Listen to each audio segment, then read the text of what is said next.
Вы смотрите новости, в студии Надежда Саханская. Здравствуйте. Главные темы этого утра. Не сложившийся поход и группа непрофессиональных альпинистов терпит бедствие на Эльбрусе. Вдоль ночных дорог теперь будет освещение. В столице республики активно разворачивается программа «Светлая столица». Мистические дагеротипы и не только. В Национальном художественном музее Якутска открылась фотовыставка Эдварда Аллена. Группа из 19 альпинистов, которые собрались покорить Эльбрус, попала в снежную бурю, объявила сигнал бедствия и запросила эвакуацию. При этом 3 туристов погибли. Вечером 23 сентября поступило сообщение, что на высоте 5400 метров на Эльбрусе группа альпинистов из-за ухудшения погодных условий попросила о помощи. Экстренные службы Кабардино-Балкарской республики сообщили, что 3 из них погибли, еще 8 найдены живыми. В списке туристов этой экспедиции числится якутянка Анна Макарова. Эвакуация 2 из альпинистов еще продолжается. Известно, что спасательным работам мешают тяжелейшие метеоусловия. К операции привлечено 40 человек и 12 единиц техники. Все остальные подробности уточняются. К другим темам. Управление Роспотребнадзора по республике призывает жителей Якутии получить прививку против гриппа. Оптимальным временем проведения прививок против гриппа является период с сентября по ноябрь. По клинической картине эти вирусные инфекции часто трудно дифференцировать, что может привести к неправильной тактике лечения до лабораторного подтверждения диагноза, что особенно опасно для людей с сопутствующей патологией. Роспотребнадзор рекомендует по прошествии 1 месяца после завершения полного курса вакцинации или ревакцинации от COVID-19 всем рекомендуется привиться от гриппа. Благотворительные фонды и медорганизации смогут подавать заявления на получение разрешений на ввоз медицинских изделий для пациентов с тяжелыми заболеваниями через портал госуслуг с 1 марта 2022 года. Правила выдачи таких разрешений утвердил председатель правительства Михаил Мишустин. С 1 марта для ввоза таких изделий Росздравнадзор будет выдавать специальное разрешение. Заявления на его получение и необходимые документы фонды и клиники смогут направлять в электронной форме через портал госуслуг. Разрешение Росздравнадзора будет размещаться в личном кабинете заявителя в течение 5 дней. Прекрасно. Кабинету памяти в Якутске скоро исполнится 1 год. Но, как оказалось, этот проект республиканской больницы номер 3, изначально направленный на диагностику и лечение нарушений когнитивных функций мозга, оказался весьма актуальным и для лечения так называемого постковидного синдрома. Подробнее в следующем материале. Кабинет памяти начал свою работу в октябре прошлого года. В день здесь обследуется порядка 6 пациентов.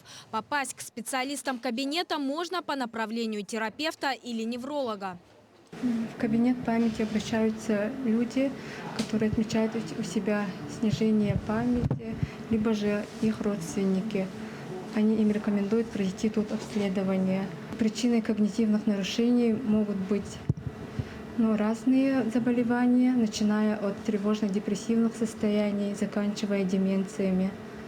Причем, если большинство расстройств можно вылечить или довести до ремиссии с помощью медикаментозного вмешательства, то деменция на сегодняшний день неизлечима. Первым симптомом заболевания может стать ухудшение памяти и внимания. В пожилом возрасте на это ни в коем случае нельзя закрывать глаза. Счет идет на минуты, отсрочить полную деградацию можно только начав лечение как можно раньше.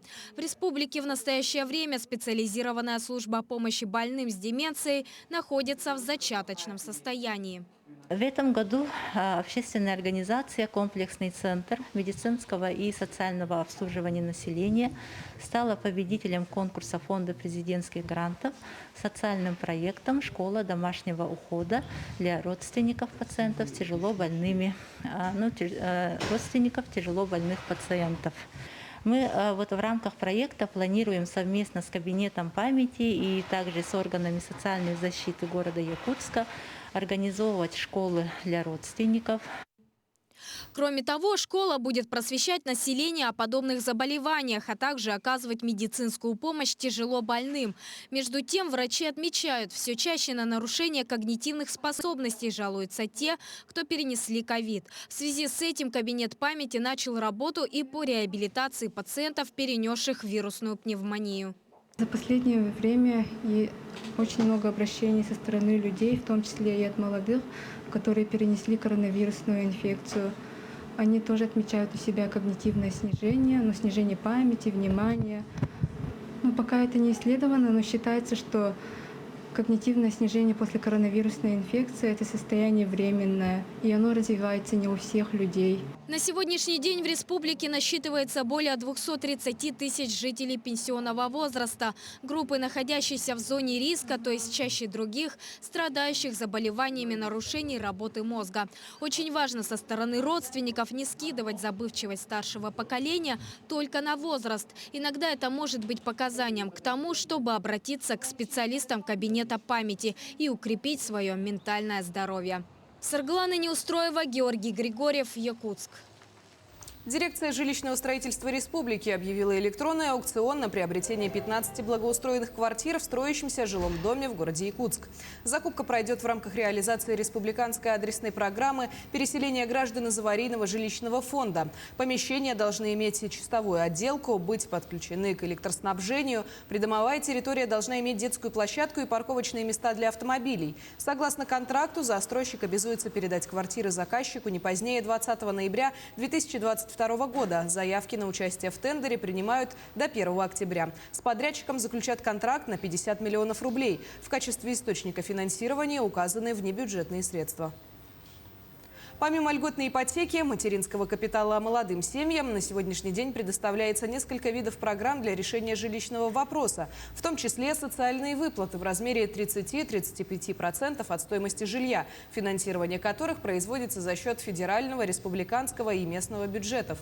В 2021 году норматив стоимости 1 квадратный метр для расчета субсидий составлял 73 072 рубля. По словам директора Департамента жилищных отношений Александра Новолокова, на получение социальной выплаты в этом году утверждены 30 семей. Всего в списке по этой подпрограмме состоят 356 семей.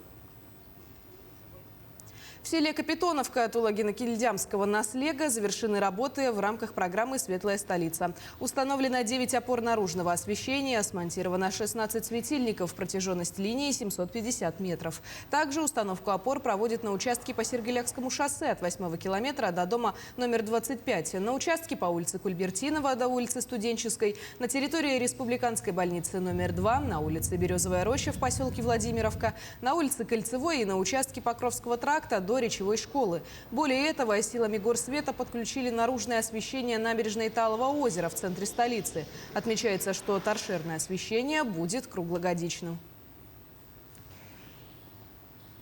2 игровые площадки в Нерюнгри находятся в запущенном состоянии. Так, в 2019 году по просьбе жителей дома 75 по улице Геологов в городской администрации во дворе дома была установлена детская игровая площадка. Все это время она находилась на балансе администрации. Однако после событий 2020 года объект должен был перейти на обслуживание товарищества собственников жилья. Но ТСЖ брать на баланс площадку отказалась. Представители ТСЖ озвучили свою позицию: у нас детей нет, она нам не нужна. Но для того, чтобы ее не демонтировали, не принимали кардинальное решение, то есть по поводу демонтажа данной детской площадки, и для того, чтобы, то есть, как бы и дети было куда пойти, потому что в ближайших районах там нет больше детской площадки, поэтому вот на совещании с руководством города мы приняли такое решение, что мы возьмем ее на свое обслуживание. Соответствующее соглашение об озеленении улиц Якутска подписали Арктический агротехнологический университет и благотворительный фонд развития региона «Синет-Парк». Стороны условились провести работы по озеленению участка вдоль дороги улицы Петра Алексеева напротив здания скорой медицинской помощи. Общая площадь благоустраиваемой территории составляет 508 квадратных метров. Ежедневно на территории вместе с мастерами производства трудятся студенты факультета лесного комплекса и землеустройства.